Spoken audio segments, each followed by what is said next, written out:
लक्ष्मण को मुझे देंगे तो आपका यश चारों दिशाओं में फैला रहेगा। मैं आपसे बार बार यही कह रहा हूँ कि मैं यज्ञ की रक्षा करने हेतु मैं आपसे राम और लक्ष्मण को लेने के लिए आया हूँ। नहीं विश्राम, मैं राम और लक्ष्मण को नहीं दे सकता। मैं आपसे विनती करता हूँ। इतनी बच्चों की ममता है, अरे जा चुकी जवानी दीवानी फिर भी माया में भ्रमता है। अरे उपकार संत का करने में इतना विलंब क्यों करते हो और राम लखन को देने में इतनी लंबी बातें करते हो। अरे यदि विष्णु से कहता तो चल लेते छोड़ गरुड़ासन, यदि शंकर से कहता तो उनका भी हिल जाता आसन। अरे तुझसे जो मांगी भिक्षा, हे महाराज, अरे तुझसे जो मांगी भिक्षा, इसलिए मुझे संताप हुआ, दुख हुआ तुझे और मुझको भी, जो इस पुण्य कार्य में पाप हुआ। अरे टाल टूला अच्छी नहीं, सब जवाब दो या कर दो मेरे साथ।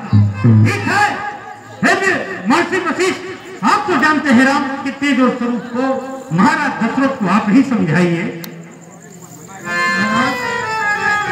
महाराज ब्रह्मर्षि विश्वामित्र जो भी कह रहे हैं ठीक कह रहे हैं।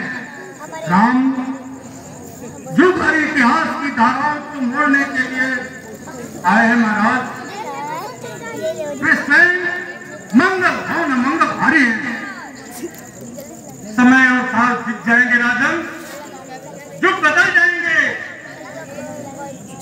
विश्वामित्र और वशिष्ठ इतिहास के पुस्तकों के पन्नों में लिखे पर राम का नाम धर्म और संस्कृति की पहचान बनकर सदैव अभिलाषी बने। अरे बाबू तुम भी जानते हो इस बात को। कल्याण के लिए उसे लेने आए हैं। अन्यथा विश्वामित्र मारीच सुबाहु आप को मारने में कई समर्थ है। परंतु सारा